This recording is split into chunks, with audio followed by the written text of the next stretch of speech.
Hi, my name is Sharon Tian, student at Department of Information Technology, Kannur University. So, എൻ്റെ seminar topic എന്ന് പറയുന്നത് deterministic push down ഓട്ടോമേറ്റ and deterministic contest free language. നമുക്ക് ആദ്യം എന്താണ് push down ഓട്ടോമേറ്റ നോക്കാം. Push down ഓട്ടോമേറ്റ എന്നത് finite ഓട്ടോമേറ്റയുടെ ഒരു എക്സ്റ്റൻഷനാണ്. ഫൈനൈറ്റ് ഓട്ടോമേറ്റയ്ക്ക് മെമ്മറി ഇല്ല, ബട്ട് പുഷ് ഡൗൺ ഓട്ടോമേറ്റയ്ക്ക് സ്റ്റാക്ക് എന്ന മെമ്മറി സ്ട്രക്ചർ ഉണ്ട്. ഈ സ്റ്റാക്ക് ഉപയോഗിച്ചുകൊണ്ട് പുഷ് ഡൗൺ ഓട്ടോമേറ്റയ്ക്ക് ഇൻഫോർമേഷൻ സ്റ്റോർ ചെയ്യാൻ റിട്രീവ് ചെയ്യാൻ സാധിക്കും. അതുകൊണ്ട് push down automata mainly use ചെയ്യുന്നത് കോണ്ടസ്റ്റ് ഫ്രീ ലാംഗ്വേജ് ആക്സെപ്റ്റ് ചെയ്യുന്നതാണ്. ഇനി components of push down automata എന്തൊക്കെയാ നോക്കാം. കോമ്പോണൻസ് മെയിൻലി വരുന്നത് Q, sigma, gamma, delta, Q0, Z0, F ആണ്. ഈ ക്യൂ എന്ന് പറയുന്നത് ഫൈനൈറ്റ് സെറ്റ് ഓഫ് സ്റ്റേറ്റ്സ്, അതായത് ഈ Q0, Q1 എന്നൊക്കെ ഉദ്ദേശിക്കുന്ന സ്റ്റേറ്റ്സ് ആണ്.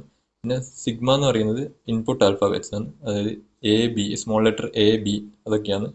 പിന്നെ ഗാമ എന്ന് പറഞ്ഞാൽ സ്റ്റാക്ക് ആൽഫാബെറ്റ്, നമ്മൾ സ്റ്റാക്കിൽ ഉപയോഗിക്കുന്ന ആൽഫാബറ്റിനാണ് ഗാമ എന്ന് പറയുന്നത്. ഡെൽറ്റ എന്ന് പറയുന്നത് ട്രാൻസിഷൻ ഫംഗ്ഷനാണ്, സെറ്റ് ഓഫ് റൂൾസ് പോലെയാണ്. പിന്നെ Q0 എന്ന് പറയുന്നത് starting state or initial state ആണ്. Z0 എന്ന് പറയുന്നത് സ്റ്റാക്കിലെ ഇനീഷ്യൽ സ്റ്റേറ്റ് ആണ്, ഇനീഷ്യൽ സിമ്പിൾ ആണ്. F എന്ന് പറയുന്നത് ഫൈനൽ സ്റ്റേറ്റ്സ് ആണ്. അടുത്തത് നമുക്കെന്നാൽ ഡിറ്റർമിനിസ്റ്റിക് പുഷ് ഡൗൺ ഓട്ടോമേറ്റ എന്ന് നോക്കാം. ഡിറ്റർമിനിസ്റ്റിക് പുഷ് ഡൗൺ ഓട്ടോമേറ്റ എന്ന് പറയുന്നത് PDയുടെ ഒരു സ്പെഷ്യൽ ടൈപ്പാണ്. ഇവിടെ ഒരു സിറ്റുവേഷനിൽ മെഷീനിന് ഒരു ട്രാൻസാക്ഷൻ മാത്രമേ ചൂസ് ചെയ്യാൻ പറ്റൂ. അതായത് current state, input simple, stack simple ഇവയൊക്കെ അറിഞ്ഞാലേ നെക്സ്റ്റ് മൂവ് എക്സാക്ട്ലി ആയിട്ട് ഡിറ്റർമിൻ ചെയ്യാൻ പറ്റും. അതുകൊണ്ട് ആംബിഗ്യൂട്ടി ഇല്ല. ഇതാണ് ഡിറ്റർമിനിസ്റ്റിക് എന്ന് പറയുന്നത്. ഇനി characteristics of deterministic push down ഓട്ടോമേറ്റ എന്ന് നോക്കാം. At any point only one transaction can be choose, അതായത് ഒരു പോയിന്റിൽ ഒരു ട്രാൻസാക്ഷൻ മാത്രമേ ഉണ്ടാവും. പിന്നെ കമ്പ്യൂട്ടേഷണൽ ആംബിഗ്യൂറ്റി ഉണ്ടാവില്ല. പിന്നെ എപ്സിലോൺ ട്രാൻസാക്ഷൻ ഉണ്ടെങ്കിൽ അതേ കണ്ടീഷനിൽ ഇൻപുട്ട് കൺസ്യൂമിംഗ് ട്രാൻസാക്ഷൻ ഉണ്ടാവില്ല. നെക്സ്റ്റ് എക്സാമ്പിൾ ഓഫ് DPD നോക്കാം. Construct PDA for the language L equal to A⁻n P⁻n where n greater than equal to 1. ഇതിനെ സോൾവ് ചെയ്യേണ്ടതെന്ന് വെച്ചാൽ സ്റ്റെപ്പ് 1 എന്ന് പറഞ്ഞാൽ നമ്മൾ ഇനീഷ്യൽ സ്റ്റേറ്റ് Q0 ആയിരിക്കും. Q0 നമ്മൾ റീഡ് ചെയ്യുന്ന എല്ലാം സ്റ്റാക്കിലേക്ക് പുഷ് ചെയ്യാം. സ്റ്റെപ്പ് 2 എന്ന് പറയുന്നത് നമ്മൾ ഫസ്റ്റ് B എൻകൗണ്ടർ ചെയ്താൽ നമ്മൾ ഇനീഷ്യൽ സ്റ്റേറ്റ് Q0 ഒന്ന് ചേഞ്ച് ചെയ്തിട്ട് സ്റ്റേറ്റ് Q1ലേക്ക് പോവാം. എന്നിട്ട് അവിടുന്ന് എനെ പോപ്പ് ചെയ്യാം. പിന്നെ എന്താണെന്ന് വെച്ചാൽ എത്ര B വരുന്നോ അത്രയും എനെ പോപ്പ് ചെയ്തുകൊണ്ടിരിക്കുകയാണ്. പിന്നെ ഈ സ്റ്റെപ്പ് 3 എന്ന് പറയുന്നത് ഈ സ്റ്റെപ്പ് 2 റിപ്പീറ്റ് ചെയ്യലാണ് സ്റ്റാക്ക് എംപ്റ്റി ആവുന്നത്. ഇവിടെ ഈ കൊടുത്തിട്ടുള്ളതാണ് ഈ ലാംഗ്വേജ് ആക്സെപ്റ്റ് ചെയ്യുന്ന കുറച്ച് സ്ട്രിങ്സ്. ഇതിൽ നമ്മൾ 3A 3B വരുന്ന സ്ട്രിങ് ആണ് എടുത്തിട്ടുള്ളത്, അതാണ് ഇവിടെ കൊടുത്തിട്ടുള്ളത്. ഈ എപ്സിലോൺ എന്ന് പറയുന്നത് ഈ സ്ട്രിങ്ങിന്റെ എൻഡ് സൂചിപ്പിക്കാനുള്ള ആണ് ഇത്. നമുക്ക് ഇതെങ്ങനെ സ്റ്റാക്കിൽ പുഷ് ചെയ്യും പോപ്പ് ചെയ്യും നോക്കാം. ഇതിന്റെ ട്രാൻസിഷൻ ഫംഗ്ഷൻസാണ് ഇവിടെ കൊടുത്തിട്ടുള്ളത്. അപ്പോൾ സ്റ്റാക്കിലെ ഫസ്റ്റ് എലമെന്റ് എന്ന് പറയുന്നത് Z0 ആയിരിക്കും. അപ്പോൾ ഫസ്റ്റ് നമ്മൾ ഇനീഷ്യൽ സ്റ്റേറ്റ് Q0 ആയിരിക്കും. നമ്മൾ ആ ടൈം ഈ എനെ റീഡ് ചെയ്യുന്നത്. അപ്പോൾ റീഡ് ചെയ്യുമ്പോൾ അതാണ് ഈ റീഡ് ചെയ്യുന്നത്. പിന്നെ ഇതെന്ന് പറയുന്നത് സ്റ്റാക്കിലെ ടോപ്പ് മോസ്റ്റ് എലമെന്റ്. അപ്പോൾ നമ്മൾ ഈ എനെ റീഡ് ചെയ്യുമ്പോൾ നമുക്ക് എനെ സ്റ്റാക്കിലേക്ക് പുഷ് ചെയ്യണം. ആ ടൈം നമ്മൾ സ്റ്റാക്കിലേക്ക് എനെ പുഷ് ചെയ്യുന്നു. അപ്പോൾ നമ്മൾ ഇനീഷ്യൽ സ്റ്റേറ്റ് ഇപ്പം Q0 തന്നെ ആയിരിക്കും.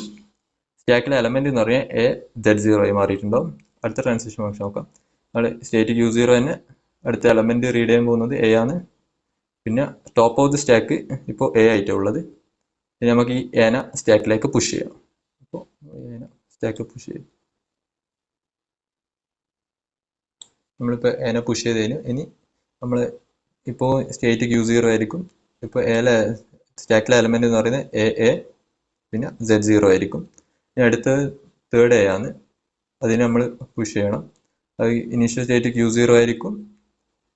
ഫസ്റ്റ് പുഷ് ചെയ്യേണ്ട എലമെന്റ് A ആയിരിക്കും. Top of the stack A ആയിരിക്കും. അതുകൊണ്ട് നമ്മൾ ആ ട്രാൻസിഷൻ പിന്നെയും എഴുതിക്കൊണ്ടിരിക്കില്ല. അതുകൊണ്ട് ഞാൻ അത് എഴുതിയിട്ടില്ല. നമുക്കിനി ഈ സ്റ്റാക്കിലേക്ക് പുഷ് ചെയ്യാം. ഇനി നമ്മൾ അടുത്ത് റീഡ് ചെയ്യാൻ പോകുന്ന എലമെന്റ് B ആണ്. അപ്പോൾ ഇനീഷ്യൽ സ്റ്റേറ്റ് Q0 ആയിരിക്കും. റീഡ് ചെയ്യേണ്ട എലമെന്റ് B ആണ്. Top of the stack Q ആണ്. ഈ ടൈം B റീഡ് ചെയ്ത് കഴിഞ്ഞാൽ നമ്മൾ എന്ത് ചെയ്യണമെന്ന് വെച്ചാൽ ഇനീഷ്യൽ സ്റ്റേറ്റ് Q0 ഒന്ന് ചേഞ്ച് ചെയ്ത് സ്റ്റേറ്റ് Q1ലേക്ക് പോകണം. എന്നിട്ട് ടോപ്പ് ഓഫ് ദ സ്റ്റാക്ക് ആയ ഏന ഫസ്റ്റ് എലമെന്റ് ഈ ഏന പോപ്പ് ചെയ്യാൻ പോകണം. ഇനി അടുത്ത നമ്മൾ ഈ B ആണ് റീഡ് ചെയ്യാൻ പോകുന്നത്. അപ്പോൾ ഇവിടെ നമ്മൾ സ്റ്റേറ്റ് Q1 ചേഞ്ച് ചെയ്തിട്ടുണ്ട്. B റീഡ് ചെയ്യുന്നു. Top of the stack A ആണ്. അപ്പോൾ ഇനി നമുക്ക് ഈ ബി റീഡ് ചെയ്തുകൊണ്ട് ഈ എനെ പോപ്പ് ചെയ്യണം. പോപ്പ് ചെയ്തു. ഇനി Q1 എപ്സിലോൺ ആയി. പിന്നെ അടുത്ത് നമ്മൾ ഈ ബീനെയാണ് റീഡ് ചെയ്യുന്നത്. അതിനെ എഴുതിയിരിക്കുന്നത് Q1 B top of the stack a equal to Q1. അപ്പോൾ നമുക്കിനി ഈ എനെ പോപ്പ് ചെയ്യണം. ഇവിടെ ഈ എപ്സിലോൺ ഉപയോഗിക്കുന്നത് ഈ നമ്മൾ പോപ്പ് ഓപ്പറേഷൻ ചെയ്യുന്നത് കാണിക്കാനാണ്. അപ്പോൾ ഇനി നമ്മൾ അടുത്ത എലമെന്റ് ഇൻപുട്ട് ചെയ്യുന്നത് റീഡ് ചെയ്യുന്നത് എപ്സിലോൺ ആണ്. അത് Q1 എപ്സിലോൺ. നമ്മുടെ top of the stack Z0 ആണ്. അപ്പോൾ എപ്സിലോണെ നമ്മൾ എൻകൗണ്ടർ ചെയ്യുന്ന അതിൻ്റെ അർത്ഥം എന്ന് വെച്ചാൽ സ്റ്റാക്ക് സ്ട്രിംഗ് എല്ലാം പ്രോസസ്സായി ഇനി എലമെന്റ് ബാക്കിയില്ല എന്നതാണ്. അപ്പോൾ നമ്മൾ എന്ത് ചെയ്യുക വെച്ചാൽ ഫൈനൽ സ്റ്റേറ്റിലേക്ക് പോകേണ്ട ഇതാ Q2ലേക്ക് പോകും. ഇനി ഈ എപ്സിലോൺ കൊടുക്കുന്നത് നമ്മൾ ഈ സ്റ്റാക്കിൽ നിന്ന് ഈ Z0ന് പോപ്പ് ചെയ്ത് പുറത്താക്കുകയും ചെയ്യും. അപ്പോൾ ഇതാണ് ഇതിൻ്റെ ട്രാൻസിഷൻ ഫംഗ്ഷൻ എന്ന് പറയുന്നത്. ഇതാണ് ഇതിൻ്റെ ഗ്രാഫിക്കൽ നൊട്ടേഷൻ. നമുക്കിതെങ്ങനെ വർക്കിംഗ് നോക്കാം. ഇത് ഫസ്റ്റ് നമ്മൾ ഇനീഷ്യൽ സ്റ്റേറ്റ് ആയിരിക്കും. അവിടുന്ന് ഫസ്റ്റ് എലമെന്റ് നമുക്ക് ഇൻപുട്ട് ചെയ്യുന്നത് എ ആന്ന് പറഞ്ഞത്. അപ്പോൾ A top of the stack Z0 ആയിരിക്കും. അപ്പോൾ എനെ സ്റ്റാക്കിലേക്ക് പുഷ് ചെയ്യും. പിന്നെ അടുത്ത എലമെന്റ് എ തന്നെയായിരിക്കും. ടോപ്പ് ഓഫ് ദി സ്റ്റാക്ക് എന്ന് പറയുന്നത് എ ആയിരിക്കും. അപ്പോൾ അടുത്ത നമ്മൾ ഈ എനെ പുഷ് ചെയ്യും. അപ്പോൾ എ Z0 ആവും. അപ്പോൾ സ്റ്റേറ്റ് Q0 തന്നെയായിരിക്കും. പിന്നെ അടുത്ത എലമെന്റ് എ തന്നെയാണ്. അത് top of the stack A തന്നെയാണ്. അപ്പോൾ അത് Q0 തന്നെയാണ് നമ്മൾ സ്റ്റേറ്റ് ഉണ്ടാവുക. പിന്നെ അടുത്ത എലമെന്റ് ബി ആണ്. ബി വരുമ്പോൾ നമ്മൾ സ്റ്റേറ്റ് ചേഞ്ച് ചെയ്ത് Q1ലേക്ക് പോകും. എന്നിട്ട് അവിടുന്ന് എനെ പോപ്പ് ചെയ്യും. പിന്നെയും ബി എൻകൗണ്ടർ ചെയ്യും നമ്മൾ. പിന്നെയും ബി എൻകൗണ്ടർ ചെയ്യുമ്പോൾ നമ്മൾ എനെ പോപ്പ് ചെയ്തുകൊണ്ടിരിക്കും. അങ്ങനെ എനെ പോപ്പ് ചെയ്ത് ലാസ്റ്റ് നമ്മൾ എപ്സിലോൺ വരുമ്പോൾ സ്റ്റേറ്റ് Q1 Q2ലേക്ക് ചേഞ്ച് ചെയ്യും. അങ്ങനെ സ്റ്റാക്കിലെ ലാസ്റ്റ് എലമെന്റ് Z0ന് നമ്മൾ പോപ്പ് ചെയ്യും. ഇനി അടുത്തെയാണ് ഡിറ്റർമിനിസ്റ്റിക് കോണ്ടെക്സ്റ്റ് ഫ്രീ ലാംഗ്വേജ്. ഒരു language deterministic push down automate ഉപയോഗിച്ച് ആക്സെപ്റ്റ് ചെയ്യാൻ പറ്റുന്നതാണെങ്കിൽ അതിനെയാണ് ഡിറ്റർമിനിസ്റ്റിക് കോണ്ടെക്സ്റ്റ് ഫ്രീ ലാംഗ്വേജ് എന്ന് പറയുന്നത്. അതായത് deterministic push down automate accept ചെയ്യുന്ന എല്ലാ ലാംഗ്വേജും ഡിറ്റർമിനിസ്റ്റിക് കോണ്ടെക്സ്റ്റ് ഫ്രീ ലാംഗ്വേജ് ആണ്. സോ ഇത് ഉദ്ദേശിക്കുന്നത് എന്താ വെച്ചാൽ ഡിറ്റർമിനിസ്റ്റിക് കോണ്ടെക്സ്റ്റ് ഫ്രീ ലാംഗ്വേജ് എന്ന് പറയുന്നത് is a subset of context free language.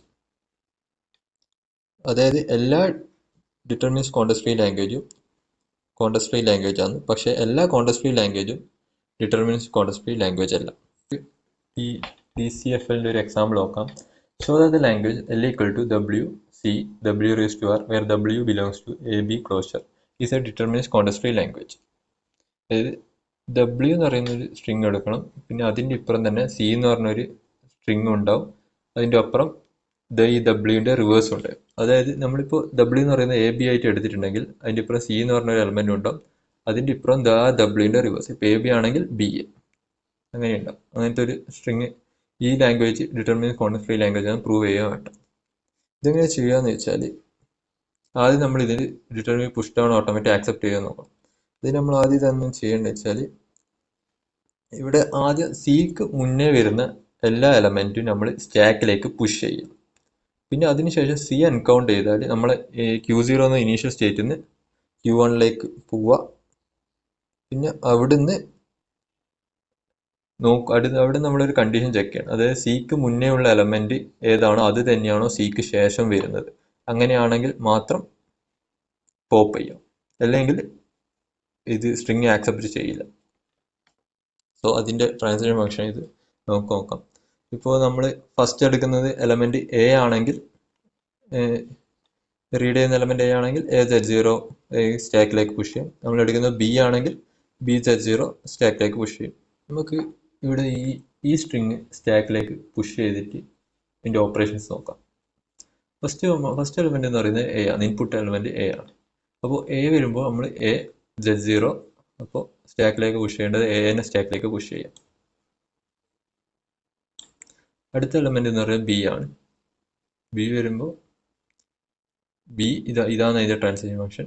B ആണ് ടോപ്പ് ഓഫ് ദി സ്റ്റാക്ക് എന്ന് പറയുന്നത് എ ആണ്. അപ്പോൾ ഇനി നമ്മൾ ബിനെ സ്റ്റാക്കിലേക്ക് പുഷ് ചെയ്യും. അടുത്ത എലമെന്റ് എ ആണ്. ഇതാണ് അതിൻ്റെ transition function. Q0 A input element top of the stack എന്ന് പറയുന്നത് ബി ആണ്. ഇനി നമ്മൾ എനെ സ്റ്റാക്കിലേക്ക് പുഷ് ചെയ്യാം. അടുത്ത എലമെൻറ്റ് ബി ആണ്, top of the stack A ആണ്. അപ്പോൾ ഇതാണ് അതിൻ്റെ transition function. Q0 B, input element B ആണ്, top of the stack A ആണ്. ഇനി നമ്മൾ ഈ ബീനെ സ്റ്റാക്കിലേക്ക് പുഷ് ചെയ്യുക.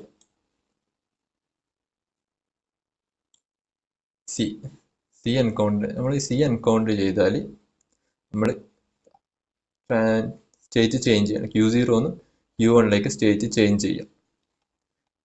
എന്നിട്ട് സ്റ്റേറ്റ് ചേഞ്ച് ചെയ്തതിന് ശേഷം നമ്മൾ നോക്കുക സിക്ക് മുന്നേ ഉള്ള എലമെൻറ്റും സിക്ക് ശേഷമുള്ള എലമെൻറ്റും സെയിം ആണോ. ഇപ്പോൾ സിക്ക് മുന്നേ ഇവിടെ ബിയും സിക്ക് ശേഷം ബിയും ആണ്. സോ ഇത് രണ്ടും സെയിം ആണ്. അതുകൊണ്ട് നമുക്കിനി പോപ്പ് ചെയ്യാം. ഇപ്പോൾ ഇൻപുട്ട് എലമെൻറ്റ് ബി ആണ്. ഇതിൻ്റെ ട്രാൻസിഷൻ ഫംഗ്ഷൻ എന്ന് പറയുന്നത് ഇതാണ്. Input element B, top of the സ്റ്റാക്കും ബി ആണ്. സോ നമ്മളിനി ഇപ്പോൾ ബീനെ പോപ്പ് ചെയ്യണം. ബീനെ പോപ്പ് ചെയ്ത് അടുത്ത എലമെൻറ്റ് എന്ന് പറയുന്നത് എ ആണ്. ടോപ്പ് ഓഫ് ദി സ്റ്റാക്കും എ ആണ്. അടുത്ത എലമെൻറ്റ് ഇതാണ് A, top of the stack A. ഇനി അടുത്ത നമ്മൾ എനെ പോപ്പ് ചെയ്യണം. അടുത്ത എലമെൻറ്റ് എന്ന് പറയുന്നത് ബി ആണ്. ടോപ്പ് ഓഫ് ദി സ്റ്റാക്കും ബി ആണ്. ഇതാണ് അതിൻ്റെ ട്രാൻസിഷൻ. ഇപ്പോൾ ഇനി ബീനെ പോപ്പ് ചെയ്യണം. അടുത്ത എലമെൻറ്റ് എന്ന് പറയുന്നത് എ ആണ്. ടോപ്പ് ഓഫ് ദി സ്റ്റാക്ക് എന്നും പറയുന്നത് എ ആണ്. ഇതാണ് അതിൻ്റെ ട്രാൻസിഷൻ. നമ്മളിനി ഇതിനെ പോപ്പ് ചെയ്യണം.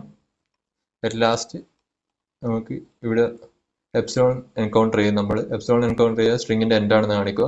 സോ എപ്സിലോൺ എൻകൗണ്ടർ ചെയ്യുകയും ചെയ്യും. സ്റ്റാക്കിലെ എലമെൻറ്റ് Z0 ആണെങ്കിൽ നമ്മൾ സ്റ്റേറ്റ് ചേഞ്ച് ചെയ്ത് Q2ലേക്ക് പോവുക.